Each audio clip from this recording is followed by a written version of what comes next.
Baik, Assalamualaikum warahmatullahi wabarakatuh.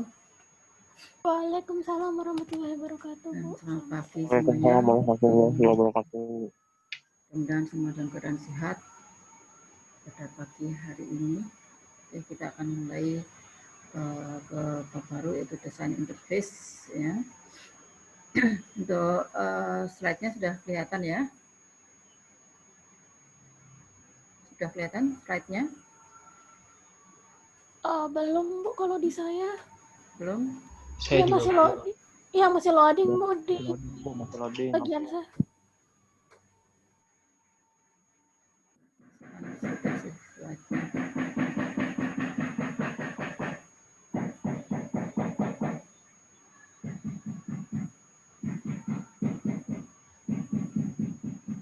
Mana? Sudah kelihatan? Sudah, Bu. Sudah. Kita akan mulai ke desain interface ya. Nah, jadi pada desain interface kita akan terkait dengan pesan kesalahan, rancangan warna antropomorfik dan rancangan layar. Ya, warna sudah kita bahas di pertemuan kita ya. Jadi kita tinggal di mana penempatan warna ya pada desain interface. Kemudian untuk pesan kesalahan juga sudah ada ya, artinya setiap formulir isian, setiap entry data dan sebagainya untuk membuat pencarian ya, itu selalu ada pesan kesalahan ya. Bagaimana kita membuat pesan kesalahan yang baik dan yang kurang baik. Dan rancangan antropomorfik terkait dengan juga tampilan kita ya, pada saat kita berinteraksi dengan komputer, apakah mirip dengan manusia atau komunikasi seperti manusia atau dengan komputer. Kemudian rancangan layar dengan otaknya dan sebagainya di situ.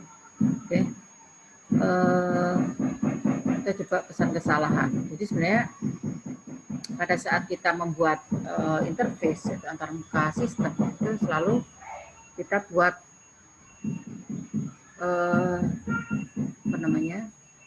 ada pesan gitu ya.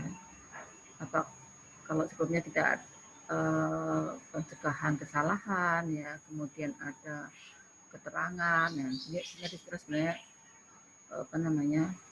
kalau ada kesalahan-kesalahan jangan misalkan sudah terlanjur masuk, sudah terlanjur mengenterkan data, tentunya di situ jika data yang kita masukkan salah, pesan kita masukkan salah, kita diberikan pesan kesalahan. Apa letak kesalahannya di situ? Misalkan kalau Anda ngoding gitu ya, Anda ngoding kan ada error, ada salah ya. Di situ kan ada petunjuk pesan kesalahannya di mana Anda salah dalam melakukan perintah atau ngoding tersebut. Nah, dasar untuk persiapan pesan kesalahannya ya kita harus ada ketentuannya, ada panduan konstruksi dan juga nada positif. Kemudian ada pemilihan kata yang terpusat pada pemakai dan juga ada format fisik yang sesuai. Nah, bagaimana kita membuat pesan kesalahan yang baik di sini. Nah, untuk ketentuan, tentunya di sini bagaimana kita lebih spesifik ya untuk membuat pesan. Ya, ini biasanya kalau di program-program gitu sering terjadi atau sistem operasi gitu ya, sering terjadi hal seperti ini ya, pesan-pesannya stuck error, ilegal, invalid, ya bad file name misalkan.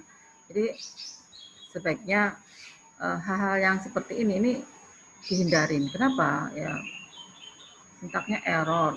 Sintak yang mana? Makanya sekarang untuk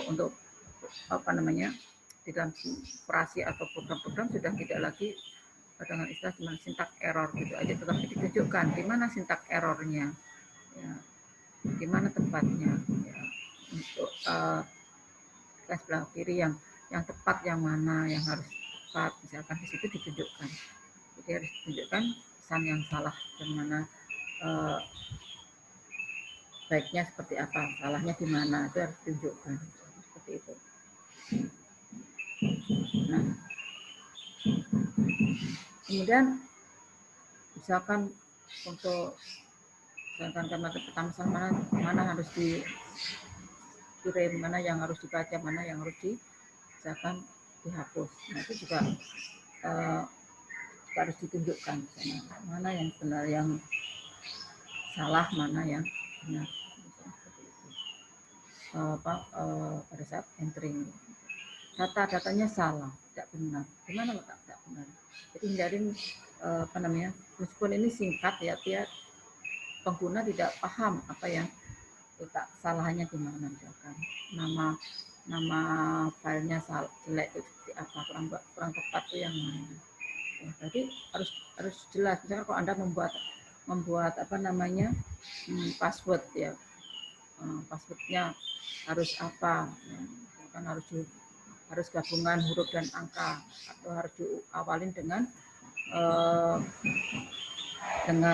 huruf atau dengan kata apa, misalkan seperti itu ya. Atau biasanya email Anda buat email, di situ apa keterangannya di email tuh, kalau sudah ada nama-nama yang sama di situ, nah, itu sudah bagus, nama pesan-pesanannya di sana ya, seperti itu.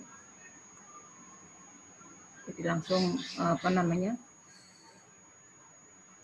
dikasih tahu di mana letak kesalahannya gitu. Kemudian panduan konstruktif dan data positif.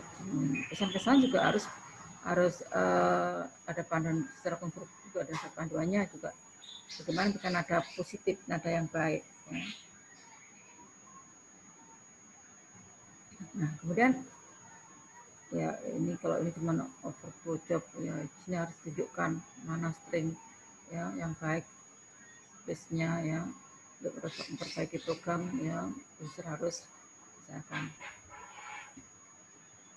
Jadi ada pesan-pesan yang ditunjukkan jelas ya, nadanya juga bagus, konstruktif di situ ya. Jangan label tidak dijeniskan.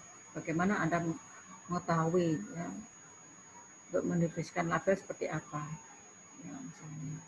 Contoh lagi apa kira-kira yang pernah Anda jumpai yang baik,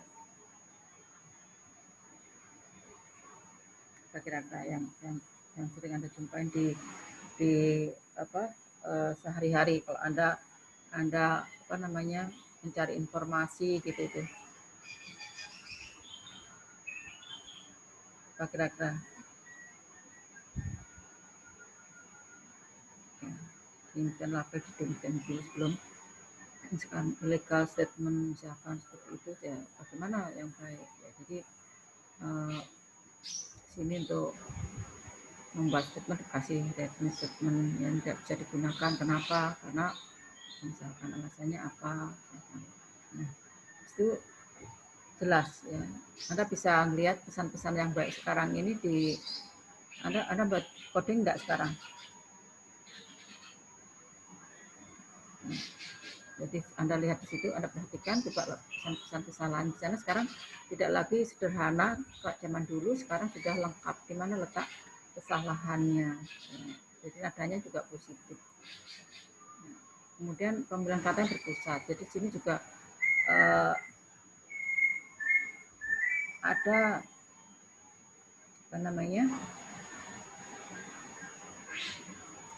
semacam minta maaf gitu ya. Mungkin Anda pernah jumpai enggak ya?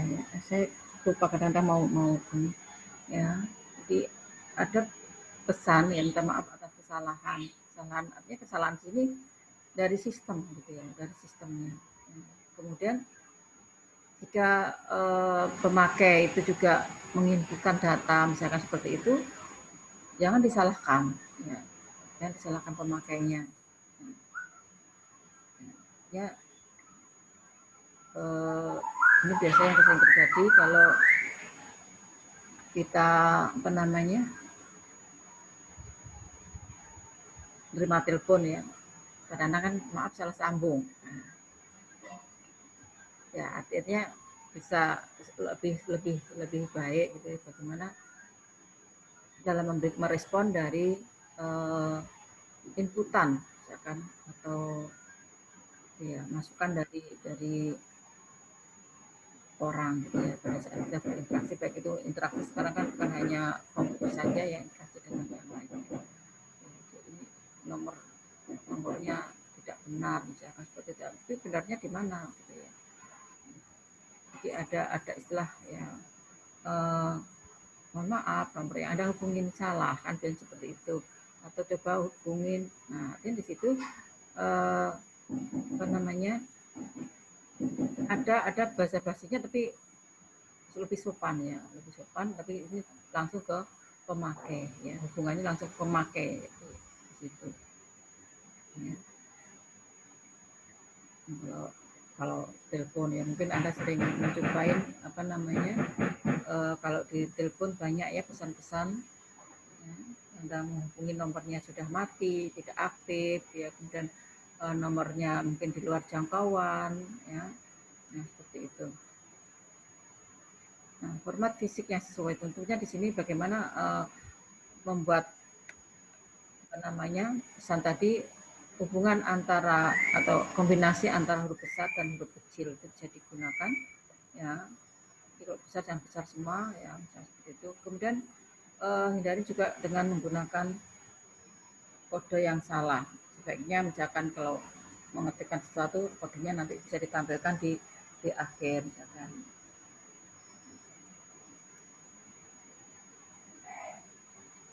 Kemudian peringatan dengan suara ya, memang dengan menggunakan suara itu bagus juga ya, tapi ya kadang-kadang juga kurang pas ya, kurang pas artinya kalau bisa memalukan juga gitu ya. Nah ini pemakai harus dapat mengendalikannya pada saat kita pesan dengan suara ya, Kak, kayak telepon misalkan kalau Anda apa namanya ya, ada nomor yang menghubungi Anda kemudian nomornya tidak pernah Anda tahu gitu ya, ya mungkin nadanya yang kurang bagus seperti itu. Nah, kemudian pengembangan pesan yang efektif. Bagaimana pengembangan pesan yang efektif? Tingkatkan perhatian pada perancangan pesan. Jadi kita harus perhatikan pada perancangan pesannya di sini, jelas dan konsisten. Ya, ini harus diperhatikan. Ya, jelas dan konsisten dalam membuat pesan.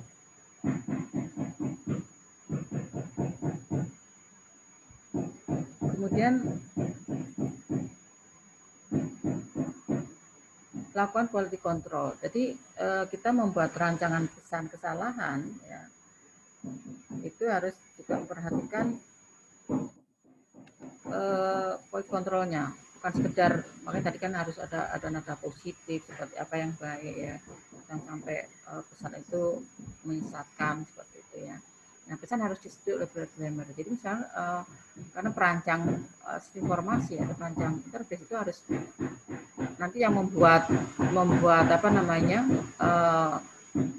sistemnya adalah si programmer. Jadi di situ juga harus minta ke programmer ya, atau minta persetujuan programmer apakah rancangan yang dibuat ini sudah sesuai atau belum. Terutama misalkan pada pesan kesalahan, karena pesan kesalahan kan kalau diklik ini nanti apa kira-kira pesannya yang muncul ya, yang harus diisikan. Pesan juga harus sesuai kan dengan apa isi dari pesan tersebut supaya tidak salah kan seperti itu.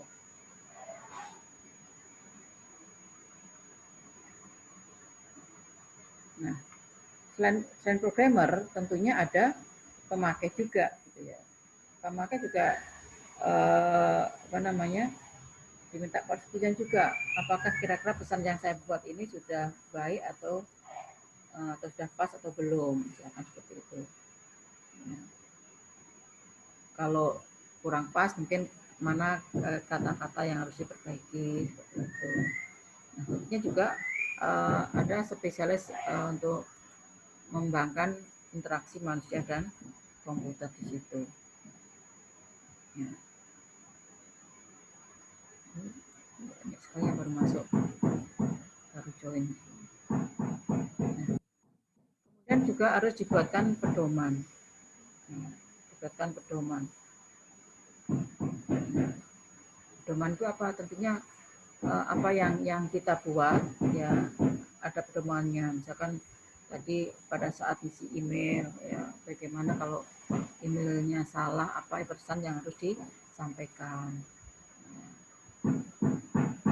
Kadang-kadang kalau kita buat email sudah sudah banyak nama yang tertera di sana kan. Nah, bagaimana yang baik, misalkan seperti itu.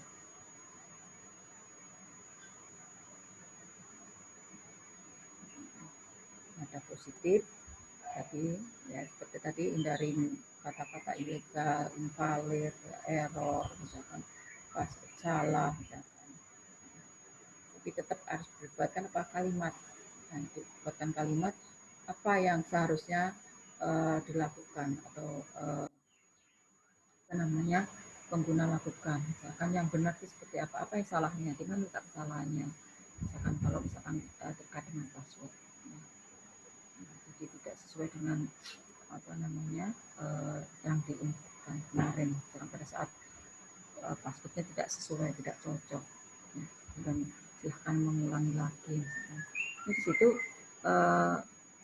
sebisa mungkin cuma satu kata gitu ya, misalnya satu kata, tapi sebaiknya ya diberikan kalimat yang mengarahkan apa yang harus diisikan, apa yang salah di apa namanya di dalam entrian pengguna tadi itu. Nah, spesifik dan jelaskan masalah dan istilah pemakainya ya. Ini juga sama bersama ya, jadi lebih spesifik lagi dan jelaskan masalahnya ya. Nah, mungkin istilah-istilah yang dipakai ya. Kan data yang dimasukkan salah. Nah, sebaiknya seperti apa data yang salah tadi ya, misalnya. Oh, harusnya ukurannya ya mulai dari sekian sampai sekian ya. Kan untuk memasukkan data. Atau contoh yang sederhana yang sering terjadi kita lakukan adalah apa namanya, kalau kita tidak perhatikan pesan atau pencegahan kesalahan ya di situ, misalkan ada keterangannya password misalkan adalah huruf dimulai atau huruf besar atau kombinasi dengan huruf kecil dan besar misalkan, atau sebanyak 8 karakter misalkan, itu bisa juga. Kalau data yang dimasukkan sebanyak berapa ya, ringnya misalkan dari 5 sampai 16 kemudian dimasukkan cuma 1 atau 4 apa yang Anda pernah jumpain enggak kira-kira yang apa namanya yang lebih spesifik gitu ya, karena memasukkan data ternyata salah gitu ya.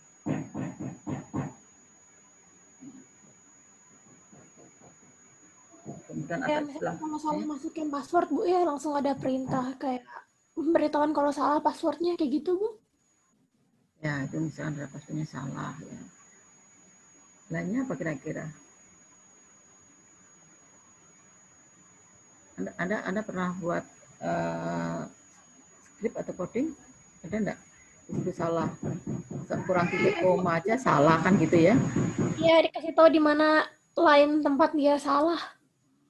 Kan dikasih tahu. Jadi bukan lagi sintak error, tapi dikasih tahu di mana letak kesalahannya, di baris berapa, baris 6, baris 7, baris berapa. Kadang-kadang cuma satu kesalahan titik koma aja di atas bisa mempengaruhi lain-lain yang atau baris-baris yang lainnya. Kenapa? Karena ada kehubungan dari coding atau script atau apa namanya baris perintah yang dibuat tadi. Ya, sehingga disitulah kita mengetahui di mana letak kesalahannya. Kalau zaman dulu cuma ada salah sintak error, nah di mana errornya kita jelajahin satu-satu seperti itu. Ya. Jadi kalau Anda ngoding itu banyak sekali ya pesan-pesan yang ada di sana, pesan kesalahan di situ.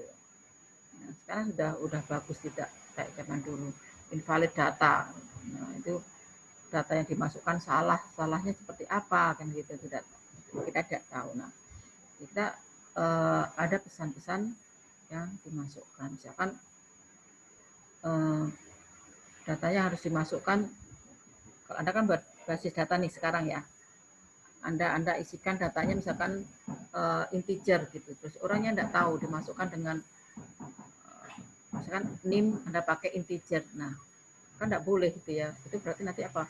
Begitu Anda masukkan F gitu ya, F sekian ya, itu akan apa? Terjadi invalid data kan gitu ya. Data tidak benar, tapi di situ bukan lagi punya invalid data, tapi adalah ya data yang tidak masukkan tidak benar karena apa? Ya mungkin harus menggunakan apa kalau integer, data integer. Integer itu apa bentuknya? Bilangan bulat, Bu. Bilangan Bilang bulat. bulat. Jadi kalau Anda masukkan huruf F, itu kan nim integer terus masukin F kan tidak bisa. Nah, itulah itu data kan salah. Nah, bagaimana Anda berikan pesan nanti pada saat membuat desain interface-nya gitu ya. Nah, berarti itu harus dijelaskan, diberikan petunjuk bahwa nim harus dimasukkan dengan apa? Hanya berupa angka, misalkan seperti itu. Kalau variabel karakter berarti apa? Misalkan kalau nim berarti itu kalau misalkan orang masuk variabel karakter kan bebas ya masukannya, mau angka mau huruf ya. Jadi itu dikasih hurufnya ya, angka tok salah enggak kalau variabel karakter?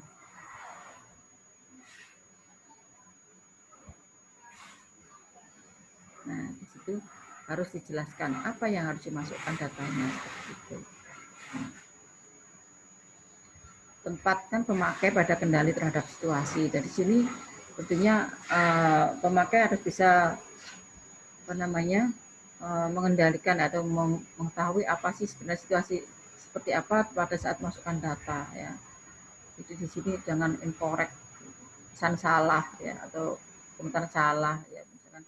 Nah salahnya di mana juga? Gitu. Berarti di situ misalkan oh ternyata harus ya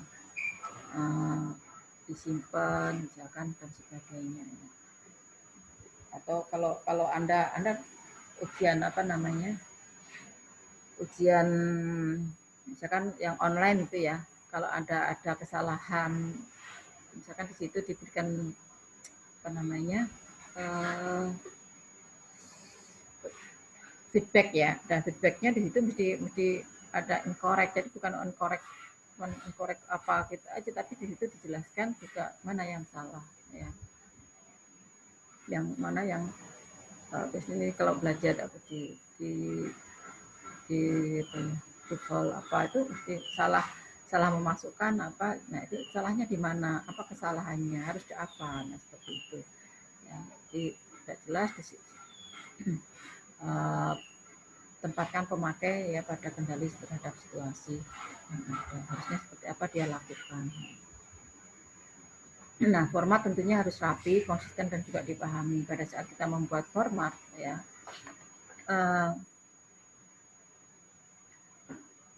ya, pada saat membuat format itu jelas ya rapi tersusun apa namanya aturannya makanya tadi harus dibuatkan pedoman ya format seperti apa juga harus konsisten ya di mana-mana pun konsisten itu ternyata perlu dijaga konsisten dan juga mudah dipahamin ya bagi pemakai.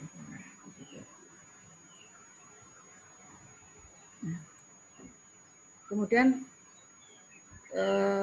pada saat kita membuat pesan tadi juga harus dilakukan uji penerimaan ya makanya tadi harus ada apa disetujuin atau dimintakan ke programmer pemakainya dan juga ahlinya seperti itu ya, kemudian dilakukan uji penerimaan jadi apakah pesan ini bisa diterima oleh pemakai ya atau komunitas pemakai atau belum sudah paham enggak dengan apa yang dipesankan tadi ya, kalau memang sudah paham banyak orang yang memahami maksud dari pesan tersebut ya nah ini berarti pesan tersebut sudah bisa diterima oleh masyarakat ya.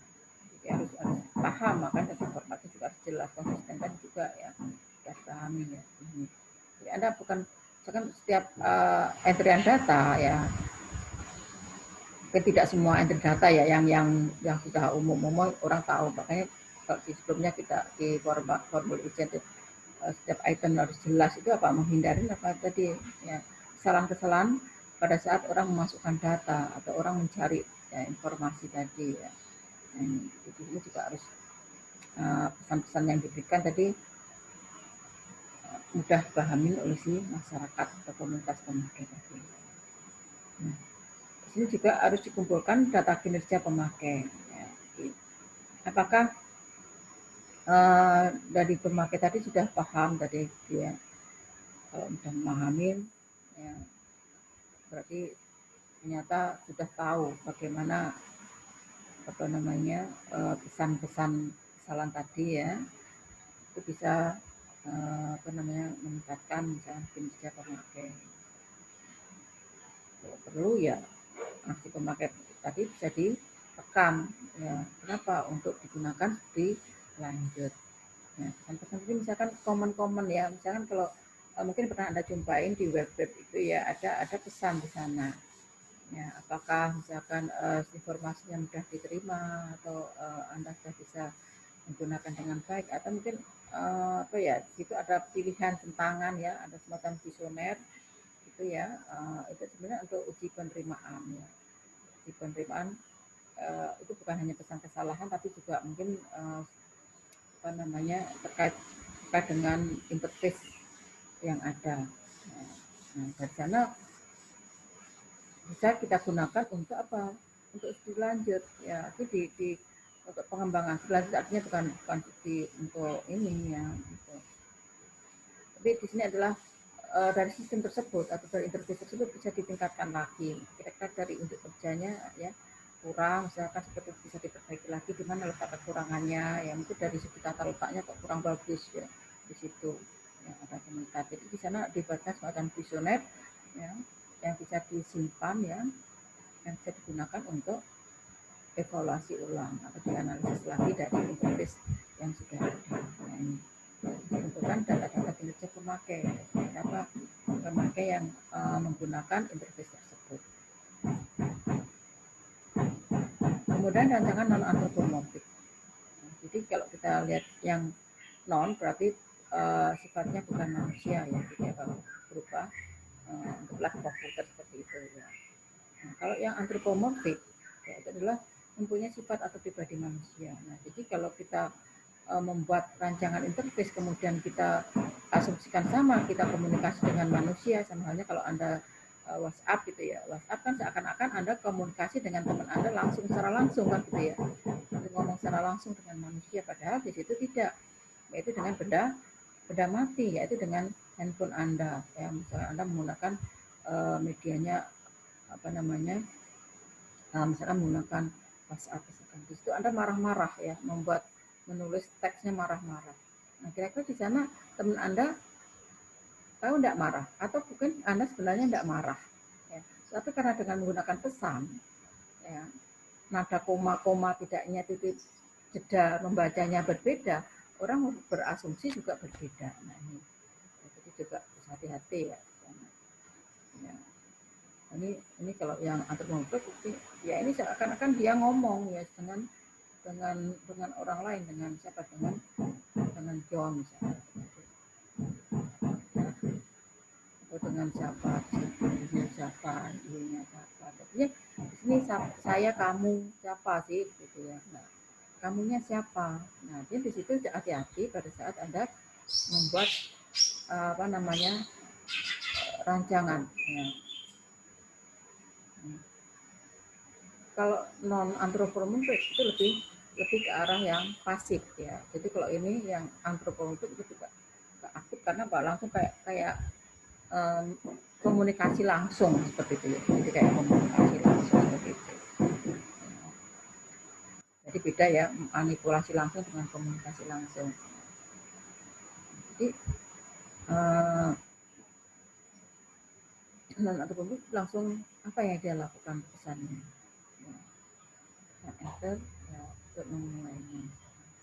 Nah, di situ pasif ya, nadanya ada pasif tetapi itu kan memang perintah ya, perintah ya. Ya kalau ini orangnya itu, kalau yang lain kalau umum kan kurang pas gitu ya, dan kalau interface-nya adalah digunakan secara umum. Nah, ini kalau telepon mungkin bisa kita gitu, langsung ke orangnya. Hal yang perlu dipertimbangkan di sini ya, bahwa memang pemberian sifat cerdas, bebas, saya berkehendak, bebas ya, kemudian juga mempunyai pengetahuan ya, mana komputer ini bisa juga menipu atau membingungkan dan juga bisa menyesatkan pemakai. Kenapa? Ya tadi komputer kan memang pintar gitu. Mau cari apa dikasihkan aja gitu. Kita inputkan ya dia akan ngasih. Tapi apakah yang dikasihkan yang kita terima tadi, pesan yang kita terima itu sesuai apa tidak? Bisa saja pesan tadi bisa menipu, bisa membingungkan kita, bisa menyesatkan. Gitu. Contoh sederhana aja kita mencari ya di search engine gitu, kita seakan-akan apa ya, memasukkan informasinya mungkin apa namanya ya, kalau yang kamu terlalu umum misalkan. Kemudian komputer pintar dia memberikan apa? Masukan. Kalau anda atau enggak ada di pesannya kayak sekarang tidak lagi seperti manusia ya, tapi sekarang informasi yang anda inginkan tidak tersedia misalkan, itu lebih umum. Nah, ini juga bisa penting untuk membedakan orang dengan komputer tadi ya. Jadi bagaimana anda membuat rancangan interface nanti ya, yang bisa membedakan bahwa itu orang dan itu adalah satu benda ya. Dengan komputer seperti kalau anda menggunakan handphone anda, dia kadang-kadang seakan-akan handphone anda anggap sebagai orang gitu ya, lupa bahwa itu adalah handphone. Nah, kemudian antropomorfi juga dapat membuat ketegangan bagi beberapa orang ya. Kenapa? Karena tadi itu ya, seakan-akan berkomunikasi dengan manusia gitu. Tapi bukan manusia kan sebetulnya. Nah, itu orang yang menerima informasi tersebut bisa aja salah paham seperti yang saya sampaikan tadi itu ya, bisa aja salah paham informasi yang kita terima.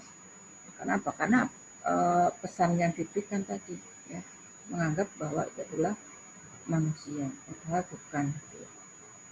Kita komunikasi dua arah, misalkan dengan handphone dengan orang lain, misalkan dua arah seperti itu, ya usahakan ya menggunakan istilah kata ganti orang dengan menganggap sebagai orang. Jadi, bukan berarti tidak dianggap orang loh ya, bukan. Tapi bahasanya ya itu jangan menunjuk ke seseorang. Ya. Kamu ya, kalau terpaksa enggak. Sebaiknya perancangan memfokuskan pada pemakai dan menghindarkan kata ganti seperti ini juga ya. Jadi kalau sudah menggunakan istilah saya dan kamu ya, ini kan sudah atau apalagi menyebut nama ya, nama seseorang ya, nama seseorang itu sudah kurang bagus ya. Kurang bagus disebutkan apa tadi ya, bisa membuat orang tersinggung ya, membuat orang marah gitu.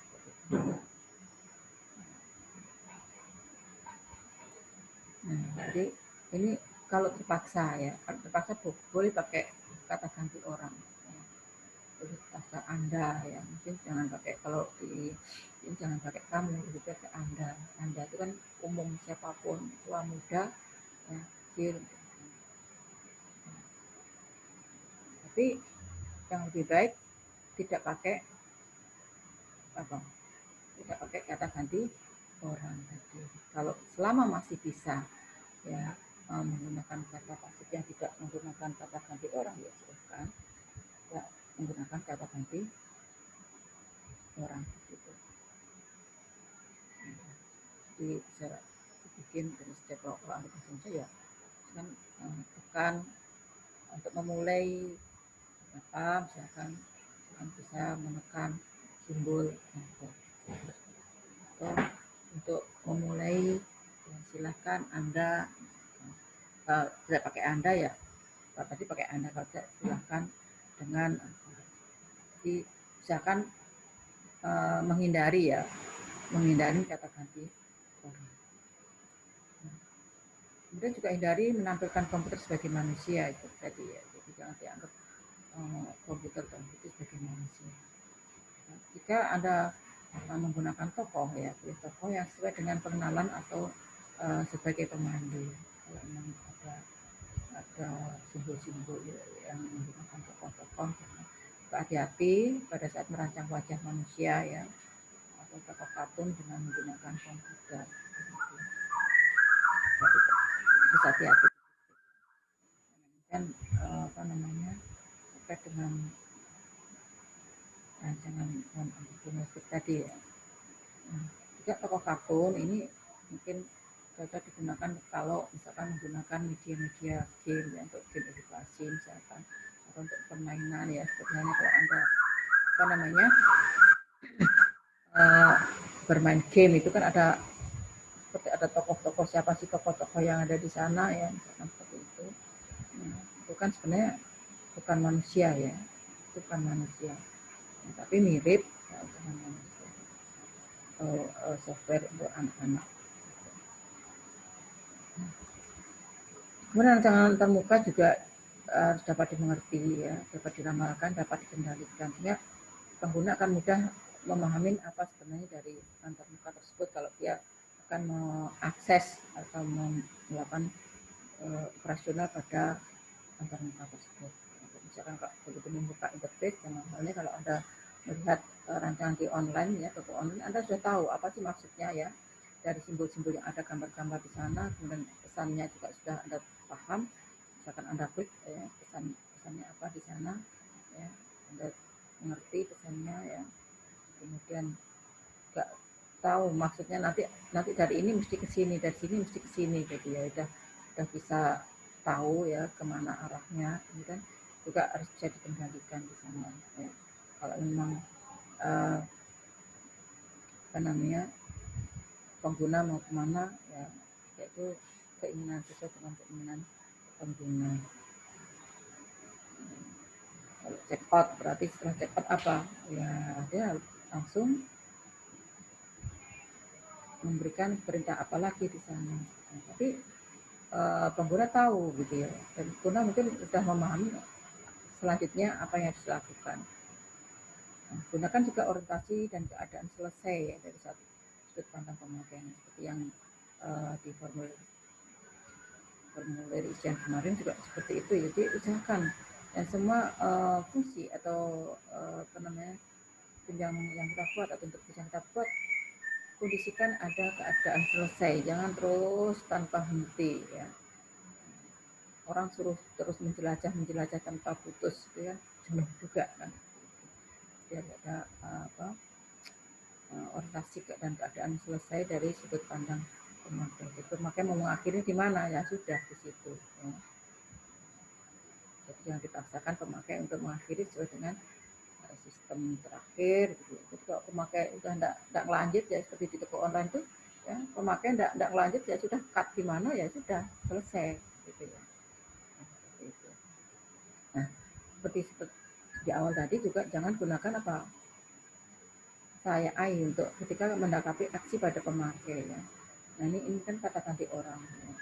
Misalkan seperti itu. Tapi jika mungkin ya untuk memandu pemakai bisa menggunakan kata you atau bisa untuk ya Anda. Jadi, itu kalau ya mungkin untuk memandu pemakai, untuk menyebutkan fakta-fakta yang ada. Mungkin susah untuk kata ganti langganan atau tidak menggunakan kata ganti, memang mengharuskan ya. Ya di situ tidak memang sebisa mungkin kan, kalau bisa menghindari kata ganti orang.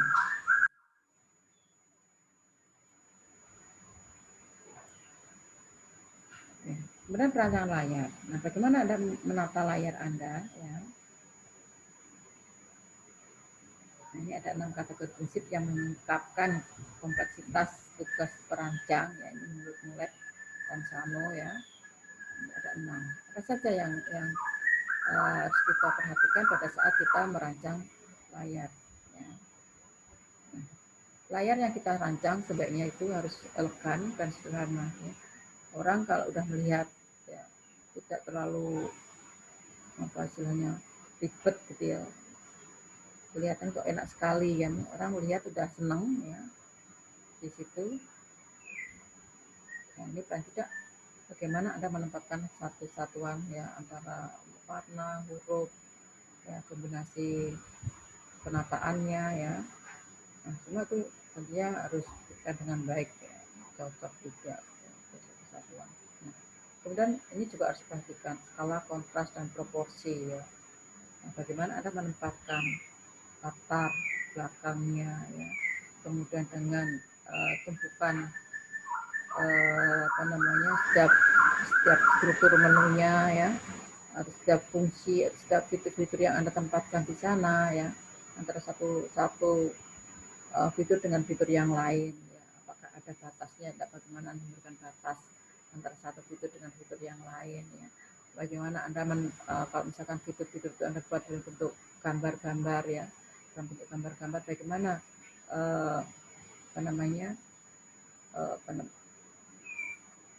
bentuknya apakah sama ya, besar-besar kecilnya. Jadi itu bisa kita lihat secara harmoni ya. Kalau harmoni itu kan ibaratnya kalau musik itu sendiri-sendiri kan lain, tapi kalau kendang kemudian apa istilahnya kalau kalau kalau kalau di Sasak itu ya, apa yang kendang belik itu ya, ada kendang, ada cereng itu, ada apalagi itu yang kecil itu ya, senong itu ya, yang kecil dua itu. Nah itu kalau dibunyikan sendiri kan aneh gitu ya bunyinya. Kalau yang gong kan cuma sekali besar gitu. Tapi kalau empat-empatnya misalkan dari kenong, gong, kemudian apa yang cereng itu ya, kemudian tambahin lagi suling ya, dijadikan satu ya, jelas itu adalah misalkan dari satu musik apa ya.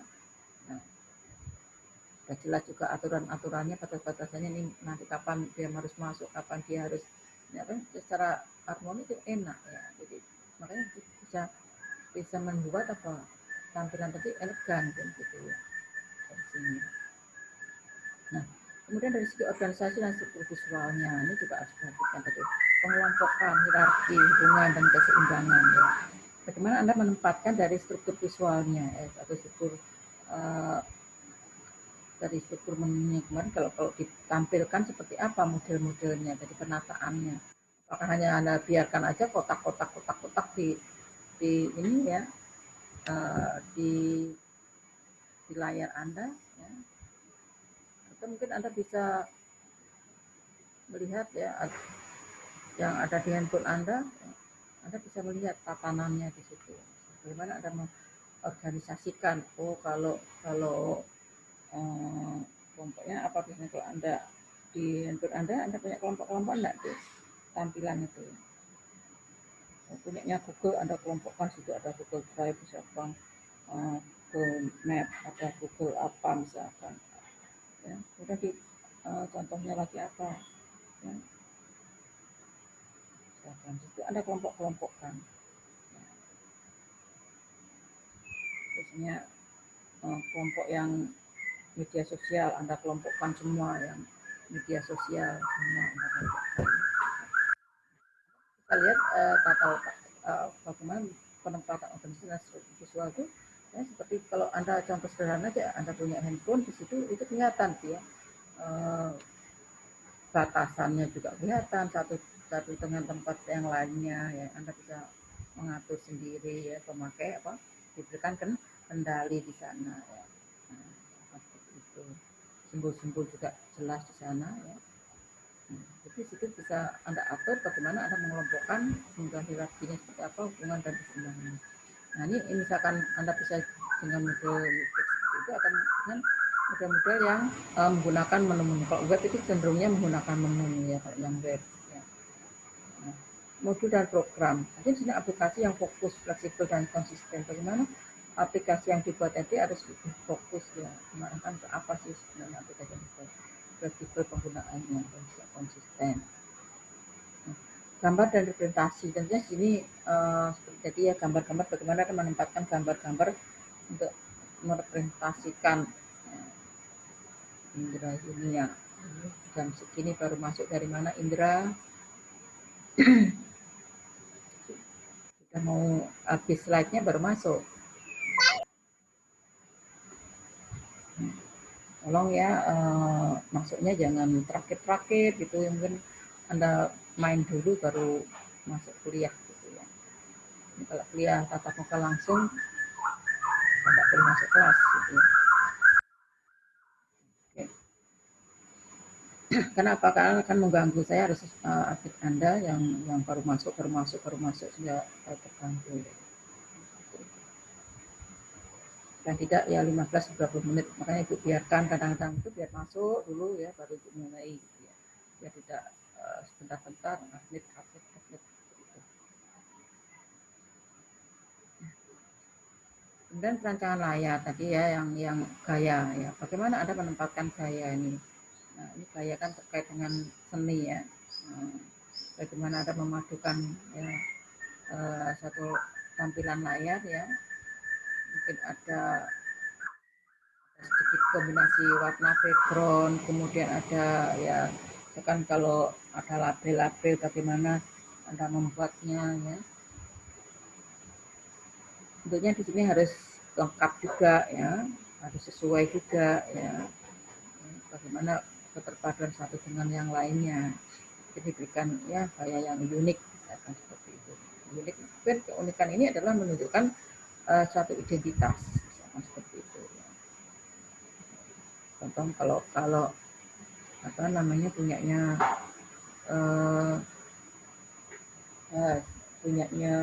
Shopee ya, online Shopee itu warnanya apa di situ? Keunikannya di sana apa kira-kira?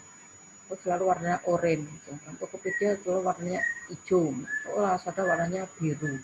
Nah, apa yang unik di sana selain warna backgroundnya? Mungkin ada sesuatu yang menunjukkan identitas masing-masing.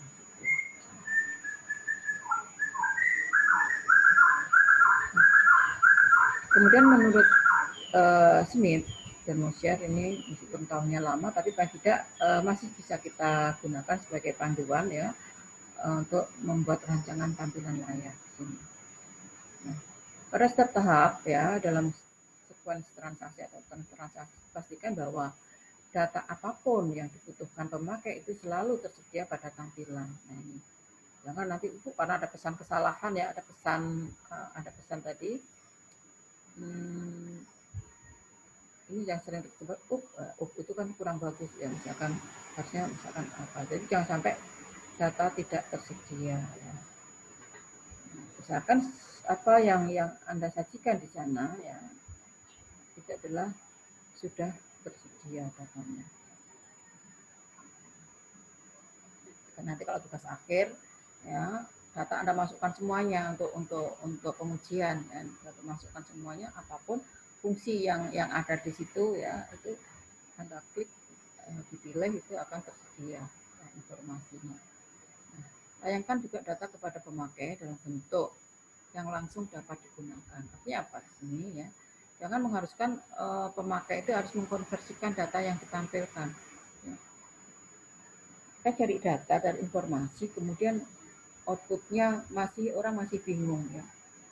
Misalnya dalam bentuk tabel, ya. Tabel cuma ada angka-angkanya saja. Padahal kita pengennya apa? Dari angka-angka tersebut bisa diketahui berapa sih rata-rata misalkan rata-ratanya ya, kemudian atau prosentasenya ya, atau jumlahnya kan gitu ya.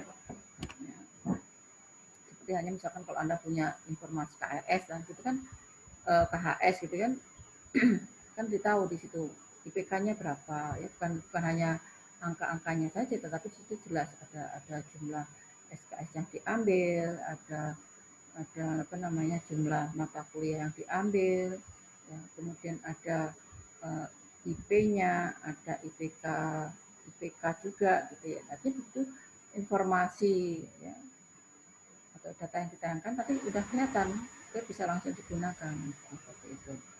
Ya, jangan sampai cuma berupa informasinya berupa tabel gitu ya, tidak sedikit yang PK atau PKM seperti itu ya, menampilkan informasi dalam tabel, tapi cuma tabel-tabel doang gitu ya, nama, NIM, alamat, nama, misalkan kalau pasien cuma ngomong pasien ini tidak tahu berapa sih jumlah pasien, misalkan harusnya ada atau sehari berapa jumlah pasiennya yang sakit atau yang rawat jalan atau yang rawat inap seperti itu. Jadi orang tidak harus mengkonversi, ini mengkonversi ya, bukan mengkonversi, kayaknya hilang ya. Kayaknya belum masuk nih. Jadi pemakai tidak harus mengkonversikan data yang ditampilkan tadi. Nah, untuk setiap jenis tampilan data juga ini pertahankan juga format ya. Ini format harus konsisten dari satu tampilan ke tampilan yang lain. Jadi jangan pindah-pindah, oh biar bergaya gitu ya. Tampilannya beda-beda, jangan, nanti harus konsisten. Jadi kalau tampilan-tampilan yang ada, Anda bisa melihat contoh-contoh yang kalau Anda buka ya di itu ya, karena kelihatan tampilannya, format-formatnya jelas konsisten seperti apa. Ya. Nah, gunakan juga kalimat yang pendek dan sederhana. Ya. Bukan berarti seperti tadi pesan kesalahannya jangan cuma sintak error aja, tapi jelaskan ini. Ya, bukan itu artinya di sini pada saat Anda membuat tampilan layar ya, tampilan layar bukan pesan kesalahan ya. Tampilan layar ini jangan panjang-panjang, kalau panjang-panjang habis dong di layar ya. Ya. Kalimatnya juga pendek tapi juga jelas, sederhana di situ. Ya, sehingga orang memandang atau melihat satu layar itu sudah tahu, tidak harus baca dari apa namanya dari layar sebelah kiri sampai layar sebelah bawah sebelah kanan gitu ya. Nah, jadi orang bisa melihat langsung apa maksud dari informasi tersebut. Kemudian gunakan juga pernyataan positif tadi ya. Jadi pernyataan positif jangan membuat satu pernyataan yang negatif ya. Kemudian juga gunakan prinsip logis dalam pengurutan senarai ya. Jadi kalau pada saat apa namanya membuat tampilan, kalau urutan-urutannya apa? Oh, misalkan bisa aja buat berdasarkan alfabet misalkan atau berdasarkan kronologis misalkan seperti itu ya. Jadi bisa apa namanya dibuat urutan. Ini prinsip logis dalam pengurutan. Ini memang tidak ada aturan khusus ya, urutan secara alfabet misalnya seperti itu. Jadi apa saja yang bisa kita gunakan untuk mengurutkan apa namanya suatu tampilan tadi. Ini saja misalkan kalau di situ ada informasinya ya, misalnya contoh artikel kan terbit setiap volume setiap tahun terbit berapa bulan sekali, misalkan dalam satu tahun terbit 3 bulan sekali ya. Kemudian volumenya berarti berapa, satu volume, 2 volume, 3 volume misalkan seperti itu setiap bulan. Nanti kelihatan urutannya ya, mau diurutkan berdasarkan apa ya, misalkan yang artikel yang terbaru baru artikel bulan-bulan berikutnya atau volume berikutnya. Jadi itu kelihatan apa namanya pengurutannya ya. Atau kena tulis bisa kelihatan diskusi yang nampak. Sama halnya kalau di handphone Anda kontak itu kan dibuat urutan nih. Atau mungkin Anda pernah jumpain di folder Anda ya. Anda di direktori Anda kan banyak menyimpan folder-folder kan di situ ya. Nah, ini yang sudah tersimpan di sini mau Anda urutin berdasarkan hurufnya misalkan ya, kan ada di situ ya, Anda pilih akan diurutkan berdasarkan huruf abjad misalkan ABC jadi untuk memudahkan Anda apa namanya mencari, atau mungkin Anda urutkan berdasarkan tanggal terbaru misalkan di situ, jadi mudah juga yang terbaru yang mana ya, pada saat Anda menyimpan data misalkan, atau misalnya di download Anda urutkan berdasarkan download yang terbaru berarti selalu di atas misalnya. Ini Anda bisa buat seperti itu. Nah, kemudian pada tampilan banyak halaman, nah ini tadi ya, buat juga kolom data alfabet kata kiri agar mudah telusurinya untuk kolom-kolom tadi itu ya, seperti apa namanya kalau penelusuran tadi bisa ya, ini seperti yang dijelaskan tadi. Nah, pada tampilan banyak halaman, berikan label pada setiap halaman. Kenapa? Itu untuk menunjukkan hubungan dengan halaman yang lainnya. Ya. Misalkan di handphone Anda bisa tahu bahwa di handphone Anda itu ada 3 halaman, ya, menu-menu yang tersedia di sana, yang dalam handphone Anda ya itu ada 3 halaman, ada 4 halaman, ada 5 halaman ya. Cuman kalau di handphone kan tidak ada nomor 1, 2, 3, 4, 5-nya ya, itu hanya titik-titik aja karena biar manis tampilannya begitu.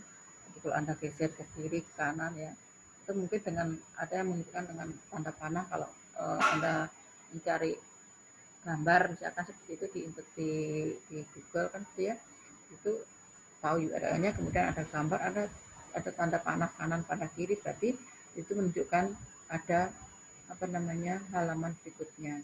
Tapi sebaiknya kalau itu adalah merupakan suatu interface yang lain, ada apa 1, 2, 3 dan seterusnya. Ya, itu menunjukkan bahwa ada berapa halaman di sana. Ya, next-nya sampai mentok kalau sudah 4 halaman tidak ada lanjutannya lagi ya, sudah di situ. Nah, jadi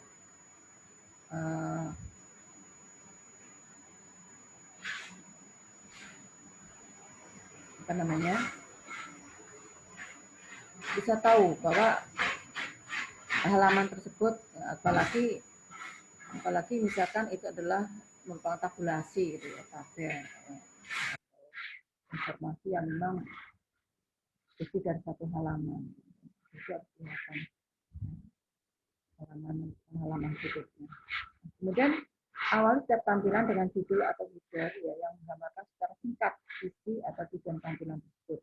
Tidak silakan paling sedikit 1 garis kosong antara judul dan isi tampilan.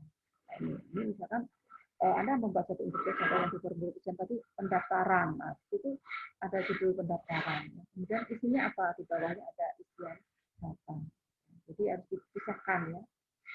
1 garis kosong atau ada pembatas ya, bisa kasih pembatas antara judul dan header atau tadi ya, dengan isi dari tampilannya. Awal tampilan ini dulu banyak TA itu membuat menu gitu ya, karena sudah ada judulnya di menu ya, klik menu tapi tampilan isiannya tidak kelihatan, tidak ada tulisannya gitu ya. Apa sih isiannya itu, data yang diisikan. Jadi sebaiknya diberikan judul ya, setiap formulir atau tampilan-tampilan seperti batasan atau jarak gitu ya, atau seperti kosong untuk isi tampilannya. Nah, kemudian untuk kode ukuran itu sebaiknya ya simbol yang besar itu tingginya paling tidak 1,5 kali tinggi simbol yang berikutnya yang lebih kecil. Yang terlalu besar juga, yang terlalu kecil. Nah, gunakan juga kode warna untuk aplikasi. Ya, memakai dapat membedakan dengan cepat berbagai kategori data, khususnya ketika data item terpencet pada tampilan. Nah, ini kalau data terpencet pada tampilan kan warna-warna untuk masing-masing aplikasi, kode warna untuk aplikasinya. Itu bisa untuk membedakan ya, antara item satu dengan item yang lainnya. Digunakan begitu. Kalau Anda lihat di apa namanya, Anda buka apa namanya halaman interface Anda ya, di handphone Anda tuh banyak sekali yang tersedia, atau di laptop Anda. Nah, kemudian jika menggunakan link ya, nah ini yang suka gaya tadi itu ya, ada link gitu kan, kadang-kadang ada tulisan ya, tulisan berjalan ya, kemudian tulisannya apa namanya ya, untuk sini aja misalkan jalan itu kan sudah berjalan, kemudian kedip lagi hurufnya ya, hilang kedip. Nah, bagaimana mengatur ya, mengatur kedipan tadi ya, dengan kan, atau misalnya dengan layar yang kalimat jalan tadi ya, atau banyak berkedip aja ya, ada aplikasi juga sampai pengguna tidak bisa membaca maksud dari informasi tersebut. Tidak 50% lah. 32-5 Hz. Nah, untuk tabel yang besar, ini yang multi kapasitas display ya, ini pastikan bahwa pemakai dapat melihat kepala kolom dan label garis di semua bagian. Kenapa? Jangan sampai kehilangan informasi ya. Misalkan ada tabel nih, 2 halaman. ya, begitu scroll ke bawah atau scroll ke samping, tidak kelihatan ke barisnya atau informasinya tidak kelihatan di situ. Atau kolomnya tidak kelihatan di situ. Jadi baiknya dibuat. Itu contoh sederhana Anda kalau misalkan membuat Excel ya, itu kan pernah kan Anda buat tabel Excel. Nah, kan kemudian tabel Excelnya itu lebih dari satu halaman. Anda mau cetak nih. Nah, di situ Anda buatkan apa? Titel kan, Anda buatin titel supaya pada saat cetak halaman kedua tetap seperti pada halaman 1. Ya, jadi tetap ada kolom-kolomnya, barisnya ada. Misalkan kalau ada barisnya ya Anda tentunya baris, kalau kolomnya ada ya pasti gantung apakah hanya di atas saja yang baris saja yang muncul ya atau yang kolomnya saja, atau dua-duanya mungkin ada baris dan kolomnya misalnya seperti itu. Nah, itu harus diberikan apa kelanjutan di sana. Artinya orang melihat informasi tabel di bawahnya tahu masih bisa kelihatan ya, di atas itu masih kelihatan kepalanya gitu ya. Label-labelnya di sana masih kelihatan gitu ya. Jangan sampai hilang. Kalau ada 10 halaman terus melihatnya mungkin halaman kedua masih ingat, halaman ketiga masih ingat, halaman keempat sudah lupa, scroll ke atas. Apalagi melihat lagi sampai halaman nggak ketemu, kan misalkan mencari informasi gitu ya, pengumuman gitu. Terus ke bawah ketemu sampai udah ketemu datanya di halaman ke-10. Tapi ini bagian apa? Lihat lagi ke scroll ke halaman pertama ya. Sangat membosankan. Dan bikin bikin pusing. Jadi selalu ada ya nama-nama yang di setiap tabel. Kemudian jika kebutuhan tampilan data berubah, ya ini juga harus disiapkan ya bagi pemakai atau yang terutama ini biasanya di administrator sistem ya yang melakukan perubahan terhadap data yang diinginkan. Tetapi misalkan kalau pemakai itu misalkan pada saat isi data, datanya akan berubah gitu ya. Pemakai bisa membuat atau mengendalikan tampilan data tadi ya untuk melakukan perubahan. Jadi kalau pemakai biasanya jarang sih, yang pemakai adalah apa? Mengisi datanya ya, datanya salah yang diisi akan dirubah. Tetapi untuk tampilannya ini biasanya yang melakukan perubahan adalah si administrator sistem atau si programmernya. Ya, dia berusaha bisa menambah merubah tampilannya. Nah, seperti itu. Si administratornya atau programmernya akan membuat tampilan. Namanya kalau Anda suruh membuat tampilan di situ cuma diberikan nama gitu ya. Nama sebenarnya itu isiannya ada nama orang tua, ada nama mahasiswa, ada nama keluarga ya. Nah, cuma diisi nama aja kan bingung gitu ya. Nah, jadi harus jelas misalkan nama siapa, nama orang tua, nama adik, nama kakak, nama. Nah, kalau ada di Anda sudah buat informasi, kemudian ada di KK ya, datanya data di KK itu kan ada nama ya, nama istri, nama suami, nama kepala keluarga, nama apa lagi gitu, nama anak, ya. Nama kalau ada keluarga lain nama apa, karena itu jelas kan. Ya. Jadi itulah biasanya administrator sistem atau pengembang ya atau programmer yang bisa merubah jika inginkan. Jadi dapat diberikan hak akses untuk melakukan perubahan. Yang terakhir yaitu terkait dengan warna. Nah, warna ini menarik bagi pemakai dan juga dapat meningkatkan kinerja ya, tetapi bisa juga dengan warna bisa disalahgunakan. Jadi bagaimana Anda bisa membuat warna ini, menempatkan warna yang ini bagaimana sih manfaat dari warna itu sendiri dan bahaya penggunaan warna dalam penggunaan warna. Saya kira untuk warna kemarin sudah sudah banyak kita bahas bagaimana Anda membuat mengkombinasikan warna pada suatu desain tampilan. Warna itu bisa menunjukkan dan juga bisa merangsang mata. Kemudian Anda memilih misalkan latar belakang dengan tulisan ya, atau dengan blok-blok setiap kelompok atau organisasi dari visualnya tadi atau struktur visualnya tadi ya. Dan Anda menempatkan posisi di situ. Merangsang mata ini yang sakit bisa merangsang mata untuk ingin melihat atau ingin mengoperasikan bisa juga. Kemudian memberi aksen pada tampilan yang tidak menarik. Itu juga bagaimana Anda berikan aksen lah ya pada tampilan yang tidak menarik. Biar bisa menarik. Kemudian memungkinkan juga pembedaan yang halus pada tampilan yang kompleks, jadi perbedaan antara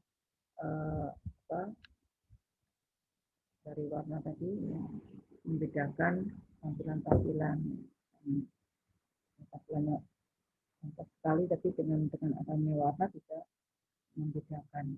Gitu. Kalau gampang Anda lihat aja di user interface-nya ya. UX-nya pada handphone itu kan ada sama-sama warna biru tapi ada pembedaannya. Nah, memungkinkan perbedaan yang halus tadi dan menekankan organisasi yang logis informasi juga. Dengan adanya warna bisa juga menekankan organisasi logis tadi, pengelompokan dari informasi tadi. Maka bisa menarik perhatian kepada peringatan.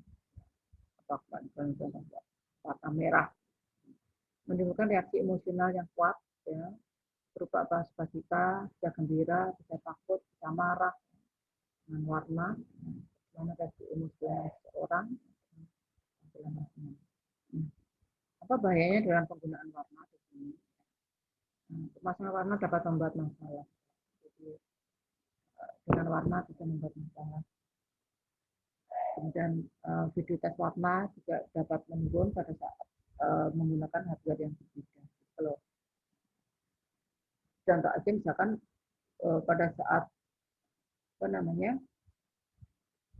kuliah gitu ya, kuliah kan mungkin slide yang di laptop dengan slide yang muncul di proyektor itu akan berbeda warnanya. Kemudian pencetakan atau konversi ya ke media lain dapat bermasalah juga. Ini juga misalkan dengan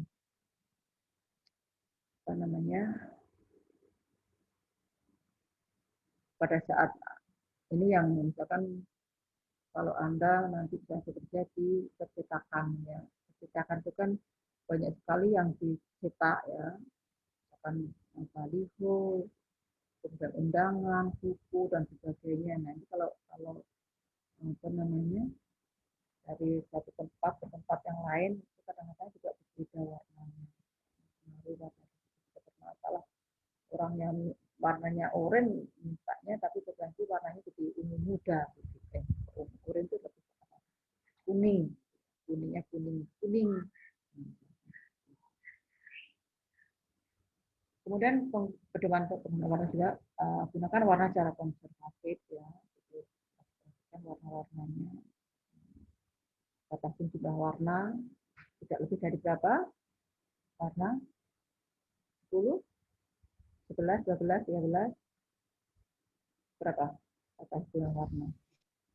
Sebaiknya 3 sampai 5. 3 sampai berapa?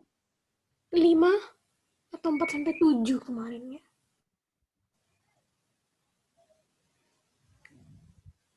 Yang pasti nggak bisa banyak-banyak, Bu. Warnanya ya. Kenali juga kekuatan warna. Kekuatan warna itu apa sih warnanya ya? Kan warna itu kan kelihatannya merahnya merah seperti apa sih warnanya merah? Jadi sebagai teknik pembodohan untuk mempercepat atau memperlambat vibrasi. Jadi warna itu kan juga kelihatan ya. Kalau contoh sederhana ya, kalau di tampilan tampilan itu eh, ada warna-warna Isia ya. Saya tanya Isia itu kalau misalkan pesan, Anda mengirim pesan warnanya apa? Kalau Anda sudah mengirim pesan sama yang tidak ada pesan, ada enggak simbol pesan di situ? Biasanya ada mungkin. Kalau yang di Discord tuh kalau pesannya nggak kekirim warnanya jadi abu. Kalau dia kekirim warnanya jadi putih. Itu bisa menunjukkan ya, mempercepat tugas kan di situ. Oh ternyata sudah terkirim. Prosesnya sudah berubah warna ya. Kan ada yang hijau, ada yang merah. Kalau hijau itu berarti sudah aman kan? Hijau itu sudah selesai. Sudah terkirim. Proses sudah terkirim. Jadi di situ bisa orang bisa melihat dari warna ya. Dari potong warna yang ada itu bisa melihat apa namanya? Apa sebenarnya tugas-tugas yang harus diselesaikan. Kalau misalkan sudah nanti usia itu kalau Anda mengirimkan pesan di dosen PA ya, itu di dosen PA itu ada simbol kayak amplop gitu. Nah, ini warnanya merah. Warna merah. Oh, berarti di situ apa? Harus diperhatikan nih, ada apa nih warna merah mahasiswa ngirim pesan. Oh, ternyata minta dibatalkan KRS-nya. Oh, minta dibatalkan KRS-nya.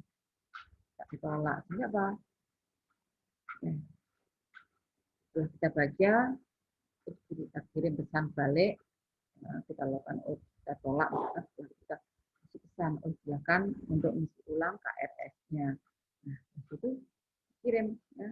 Warna sudah berubah, bukan lagi merah, tapi berubah jadi biru. Artinya apa? Oh, warna tadi sudah diselesaikan. Karena sudah dibaca. Nah, sebenarnya kalau Anda di WhatsApp gitu ya, ada tentang 1, tentang 2, tentangnya berubah warna. Nah, itu adalah merupakan satu kekuatan warna bahwa untuk percepat daripada tugas atau mempercepat informasi tadi. Ternyata sudah dibaca nih pesan saya. Itu tampilan-tampilan yang lainnya. Pastikan bahwa color coding itu mendukung tugas. Itu pewarnaan warna-warna yang terjadi tadi bisa digunakan untuk mendukung tugas. Juga bagaimana Anda menyampaikan pewarnaan warna-warna tadi ya, penggunaan warna tadi ya, dengan usaha bagaimana pemakai membuat minimal mungkin dengan tampilan warna. Kemudian juga bisa tempatkan warna tadi di bawah kendali pemakai. Jadi pemakai bisa mengetahui ya atau apa namanya posisi warna-warna yang ada, atau bahkan mungkin kalau memang ada diharuskan untuk memilih warna ya, kasih dibuatin aja tampilannya, warnanya ada warna itu kuning putih. Nah, pengguna bisa memilih warna-warna yang sudah disiapkan di situ. Nah. Kemudian rancang dulu untuk monokrom. Ya, biasanya pada saat kita merancang jangan langsung warna backgroundnya warna-warni. Gitu. Kasih warna satu warna dulu, misalnya warna putih atau pengennya seperti apa sih nanti tampilan backgroundnya ya. Meskipun nanti ditumpuk-tumpuk ya, kasih warna dulu warna putih. Setelah warna putih baru nanti mungkin untuk membuat headernya kasih lagi apa kira-kira tampilannya dari putih ternyata ada gambar ya, dan juga dengan gambarnya ya, dengan backgroundnya ya, kemudian tulisannya seperti apa, menu-menu yang tersedia seperti apa, nah, ya memudahkan ya kita untuk berstrukturasi untuk menentukan tata letaknya ya, dari gaya-gaya apa namanya dari tampilan tadi itu ya, cuman kita menempatkan tampilan-tampilannya. Kalau tiba-tiba langsung kotak hijau, kotak biru, kotak kuning, ribet. Ya. Gunakan warna untuk membantu performatan. Jadi warna digunakan untuk membantu performatan. Gunakan juga kalau tadi itu warna yang konsisten, jangan sampai untuk background halaman pertama, background halaman kedua beda lagi, background halaman ketiga beda lagi. Untuk perhatian misalkan pengumuman warnanya ada merah, hijau, misalkan ada kuning. perhatikan juga ekspektasi umum tentang kode warna. Secara umum, sudah kita tahu bahwa warna-warna itu kalau merah itu selalu untuk apa? Minta perhatian kan gitu ya, warna-warna merah itu ya. Meskipun tetap ada tulisan perhatian, ada pengumuman, tapi kalau tulisan perhatian dan pengumumannya warna hitam sama dengan yang lain, orang tidak akan melihat kan seperti itu. Tapi kalau tulisan perhatiannya itu dikasih warna merah, kalau perhatian saya kasih merah, orang kan melihat dulu apa sih warna merah itu, apa yang perlu diperhatikan. Oh ternyata untuk memasukkan password tadi harus kombinasi angka dan huruf. Kemudian hurufnya harus diawali dengan huruf besar atau yang lainnya. Itu ada keterangan, menghindari adanya apa? Kesalahan. Ya.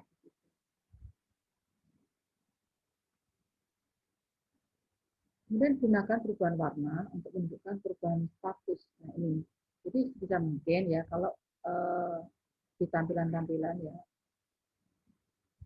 kan ada yang aktif, ada yang tidak aktif menu-menu tersebut ya. Kalau di tersebut ada yang aktif, ada yang tidak aktif. Nah, pasti perbedaan warna ya. Pada saat aktif itu mungkin warnanya berbeda dengan warna yang tidak aktif. Misalnya seperti itu, bukan status ini pasti adalah aktif. Atau biasanya ada yang berubah backgroundnya.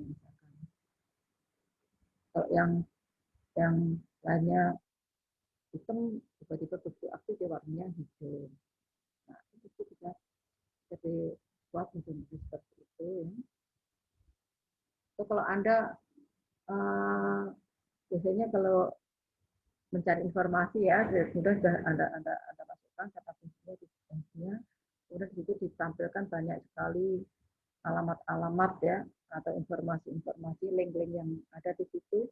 Nah begitu Anda klik link yang pernah Anda buka, warnanya berubah Anda biasanya. Dia akan berubah ya. Artinya berubah di situ bahwa informasi tadi ya pernah Anda kunjungi ya. Nah, itu juga bisa merupakan perubahan status. Jadi yang pernah Anda kunjungi biasanya berubah di situ. Warnanya mungkin berubah jadi kalau warnanya biru berarti menjadi birunya agak muda misalkan, atau berubah jadi warna pink muda misalkan, atau berubah dengan warna yang lainnya. Jadi kira perubahan warna ya pada saat Anda apa namanya mengaktifkan ya, misalkan atau apa yang pernah Anda lakukan atau yang belum. Seperti tadi perubahan warna menunjukkan status dari yang merah tadi adalah pesan yang belum dibaca, kemudian kalau sudah hijau adalah biru itu berupa apa namanya pesan yang sudah terbaca. Nah, itu sudah perubahan dari status. Bukan status. Nah, gunakan warna pada tampilan grafis kepastian kerapatan informasi yang lebih tinggi.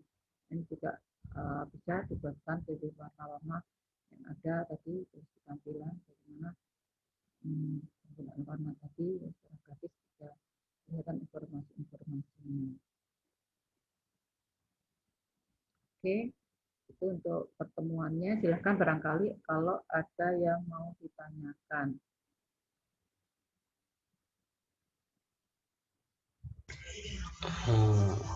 Kalau saya tidak.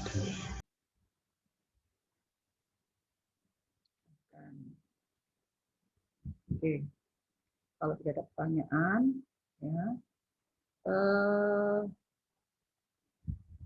saya pengen tahu sejauh mana tugas proyek yang sudah pernah Anda mungkin sudah buat atau Anda diskusikan dengan teman-teman Anda, ya.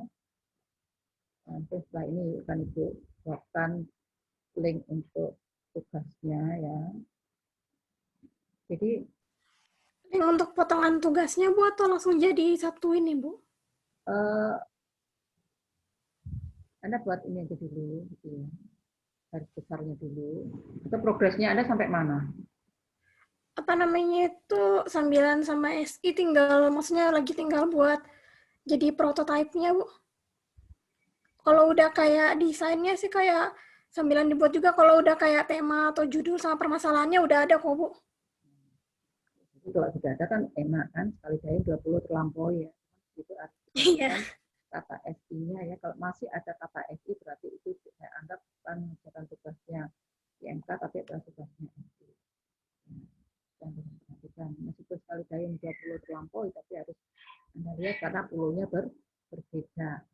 Ya, klik air dengan klik terawangan kan berbeda. Meskipun Anda menggunakan satu sampan. Kan cerita kan ceritanya. Nah, jadi seperti itu. Ya, jangan langsung dikopas tapi Anda teliti lagi yang sesuai dengan masing-masing puluhnya tadi. Kalau Anda ibaratnya kalau Anda cerita klik air ada apa, kemudian di klik terawangan ada apa. Puluhnya berbeda. Jadi tetap sampan yang sama, masalah yang sama, tetapi ruang lingkup materinya berbeda. Jadi silahkan mungkin permasalahan mungkin hampir sama juga ya. Judul boleh sama, permasalahan boleh sama. Mungkin Anda bisa tambahkan, masalah itu biasanya termasuk dalam bab 1 ya. Nah, silahkan Anda tambahkan identifikasi masalah. Artinya identifikasi masalah itu Anda buat secara poin-poin. Permasalahannya apa sih yang ada di sistem tersebut 1, 2, 3, 4. Nah, baru Anda buatkan ke dalam bentuk rumusan. Nah, jadi identifikasi itu bisa tersurat ya di dalam latar belakang. Seperti itu, jadi baru Anda buatkan ke rumusannya. Rumusan ini seperti itu ya. Memang kalau di PAD apapun tidak ada identifikasi masalah. Identifikasi masalah itu melekat pada latar belakang. Melekat dalam latar belakang dan di latar belakang itu diceritakan masalahnya apa saja, ya. Kemudian nanti dibuatkan dalam subbab rumusan masalah.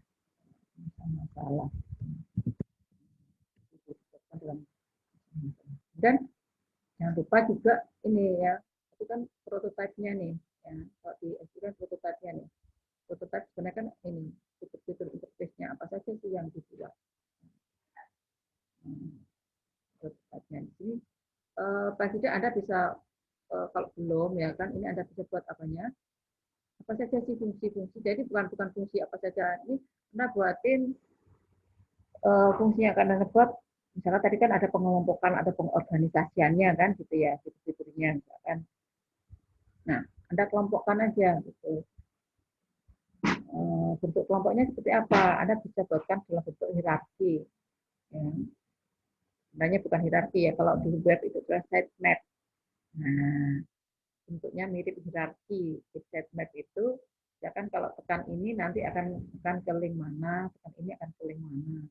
Ya seperti halnya kayak di gambar struktur menu. Dalam struktur menu itu Anda menggunakan yang asiklik atau yang digabung dari beberapa struktur menu yang ada kan gitu ya, dari teman-temannya itu ya, semantik organisasi, semantik menu itu. Nah, itu Anda bisa buat modelnya seperti itu. Jadi apa sih menu yang ada atau fungsi-fungsi atau fitur-fitur yang tersedia di tugas Anda. Ya, kan Anda buat tugasnya nih. Itu Anda rancang dulu kan gitu sebelum Anda buatin codingnya. Jadi kalau di IMK nggak perlu, kita nggak melihat coding. Sama halnya kalau Anda buka toko online itu ya, Anda buka toko online itu kan nggak mikir bagaimana membuat programnya di sana, di sini. Yang penting ada saya klik di sini muncul seperti itu, ada klik muncul di situ. Nah, ya modelnya seperti itu. Anda hanya membuat tampilan gambarnya seperti itu, tapi ada hubungan satu dengan yang lain. Nah, Anda coba di sini di awal di sini ya, di tugas pendahuluan di sini ya Anda buatin aja model hierarkinya ya seperti tadi sitemap ya, sitemapnya itu ya Anda buat sitemap. Jadi kalau dipilih menu ini nanti akan ke menu sini ya seperti itu ya, buat sitemapnya sehingga apa mudah kan nanti begitu membuat rancangan interface-nya ya, membuat rancangan interface-nya kelihatan, oh saya harus membuat menunya A, B, C, D, E. ABC itu harus saya dulukan ya, atau di menu utamanya itu ada apa saja. Nah, akan kelihatan dari segmen ya, fungsi apa saja yang terbuat. Nanti di laporan Anda ya segmennya dulu, setelah segmen Anda baru buatkan apa rancangannya. Akan kelihatan ya rancangannya. Oke, ada pertanyaan? Ya, nanti mungkin kalau yang sudah buat selesai, ya, bisa Anda upload. Bisa Anda upload. Dikumpulin ini dalam bentuk PDF, Bu? Iya, silakan Anda buat PDF, buatkan yang model terstruktur ya. Jadi kalau baca tidak dari paragraf awal sampai akhir tanpa titik koma. Dibuat terstruktur dan mudahkan untuk membaca. Yang tugas lumayan ini ya, memberikan waktu yang banyak. Oke, silakan mungkin ada yang mau ditanyakan. Kalau tidak ada, Ibu akan coba buka absennya kita tidak buka, tapi mungkin sedikit lagi.